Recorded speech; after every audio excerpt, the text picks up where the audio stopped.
Hi there, ये MGT 503 principles of management की short lecture series का 9th लेसन है और इसके अंदर आपको मेन पॉइंट्स करवाए जाएंगे और ये स्लाइड भी आपसे शेयर की जाएगी। तो इसमें सबसे पहले है रिकैप सेशन नंबर 8 का, यानी कि लेसन नंबर 8 का। So management today and yesterday, आज की जो मैनेजमेंट है और जो कल मैनेजमेंट थी, इसमें काफ़ी फ़र्क है।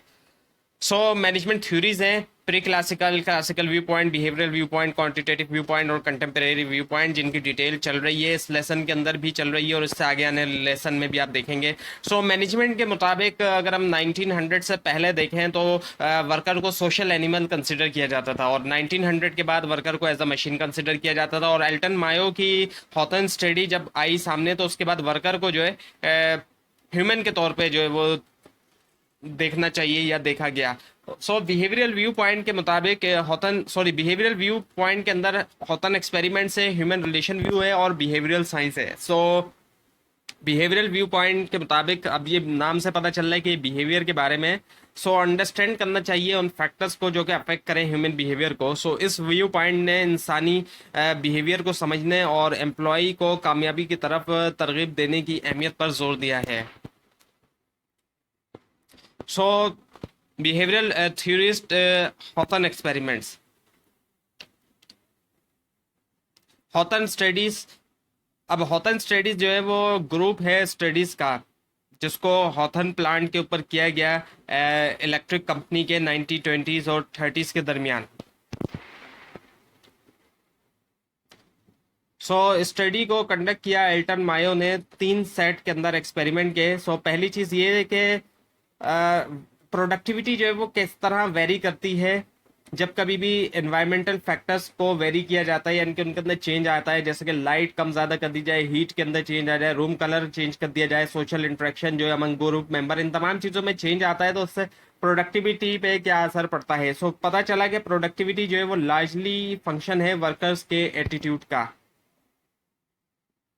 स्टडी ने इस बात को शो किया कि ह्यूमन की जो सोशल और साइकोलॉजिकल नीड है वो इतनी ही ज़रूरी है जितना पैसा है, यानी कि पैसे की तरह ही सोशल और साइकोलॉजिकल नीड भी ज़रूरी है।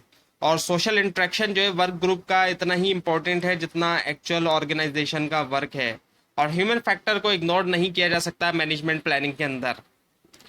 सो हॉथन इफेक्ट के अंदर ये बात सामने आई कि जब कभी लाइट जो है कम ज़्यादा की गई तो उससे प्रोडक्टिविटी पे कोई ख़ास असर नहीं पड़ा। तो ये भी पॉसिबिलिटी है कि जाहिर बात है इस वजह से भी नहीं पड़ा कि वर्कर्स को पता था कि उनको ऑब्जर्व किया जा रहा है। जैसे ही लाइट कम की तो उन्होंने अपनी अटेंशन बढ़ा दी, तो ये भी पॉसिबिलिटी सामने आई। Behavioural theorist human relations view.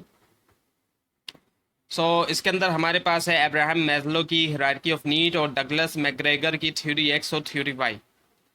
Abraham Maslow की हायरार्की ऑफ नीड है जिसमें एक नीड की हायरार्की बताई गई है कि सबसे ज़्यादा ज़रूरत वाली नीड, उससे कम, उससे कम, उससे कम।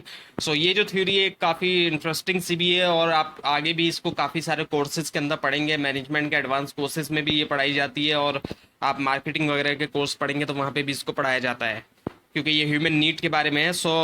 फिजियोलॉजिकल नीड जो है वो सबसे ज़्यादा बुनियादी ज़रूरत होती है इस थ्योरी के मुताबिक, और ये बॉडीली नीड होती है, इंसान की जो बॉडी है उसकी ज़रूरियात जो होती हैं, जैसे कि ब्रीथिंग है, फूड है, वाटर है, स्लीप है। तो ये ज़ाहिर बात है ऐसी चीज़ें हैं जो कि बुनियादी इंसान की ज़रूरत है जिसके बगैर ज़ाहिर बात है इंसान रह भी नहीं सकता। उसके बाद जो जब ये ज़रूरत पूरी हो जाए तो फिर सेफ्टी की नीड आती है, इंसान को ज़ाहिर बात है सेफ्टी की ज़रूरत होती है, इंसान सेफ रहे, ज़ाहिर बात है जितनी भी नुकसानदेह चीज़ें उनसे सेफ रखे, अपने आप को सेफ रहे।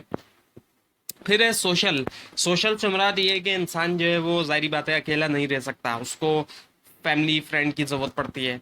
और फिर आ जाती है एस्टीम नीड, यानी कि सेल्फ एस्टीम, रिस्पेक्ट मिलना, रिस्पेक्ट इसके अंदर आ जाती है, रिस्पेक्ट मिले और दूसरों को भी रिस्पेक्ट दे। और फिर आखिर में सबसे ज़्यादा ऊपर वाली जो नीड है, सबसे ऊपर के लेवल की नीड है, वो है सेल्फ एक्चुअलाइजेशन, यानी कि फुलेस्ट यूज करना अपने पोटेंशियल का। ये तमाम नीड्स आ जाती हैं। उसके बाद है थ्योरी एक्स और थ्योरी वाई डगलस मैकग्रेगर की। सो थ्योरी एक्स काफ़ी नेगेटिव है वर्कर के बारे में, नेगेटिव सोच है, और थ्योरी वाई काफ़ी पॉजिटिव है। थ्योरी एक्स के मुताबिक वर्कर जो है वो अवॉइड करता है काम को, और थ्योरी वाई के मुताबिक वर्क नेचुरल है।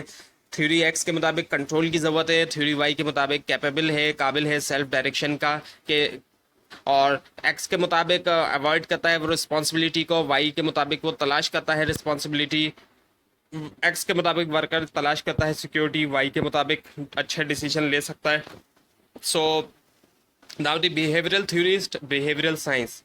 सो बिहेवियरल साइंस क्या है? बिहेवियरल साइंस डिस्क्राइब करती है ह्यूमन बिहेवियर को साइंटिफिक एक्सपेरिमेंटेशन और ऑब्जर्वेशन का इस्तेमाल करते हुए। अब आप आगे आप पढ़ेंगे क्वांटिटेटिव थ्योरीज, जिनके अंदर ऑपरेशन रिसर्च है, ऑपरेशन मैनेजमेंट है और MIS है, यानी कि मैनेजमेंट इंफॉर्मेशन सिस्टम। तो ये हुआ लेसन नंबर 9। आपको अगर इस बारे में कोई क्वेश्चन है नीचे कमेंट कीजिए, और इस पूरी सीरीज को देखने के लिए इस चैनल को सब्सक्राइब कीजिए, बेल आइकन के ऊपर क्लिक कीजिए। Thanks for watching this video.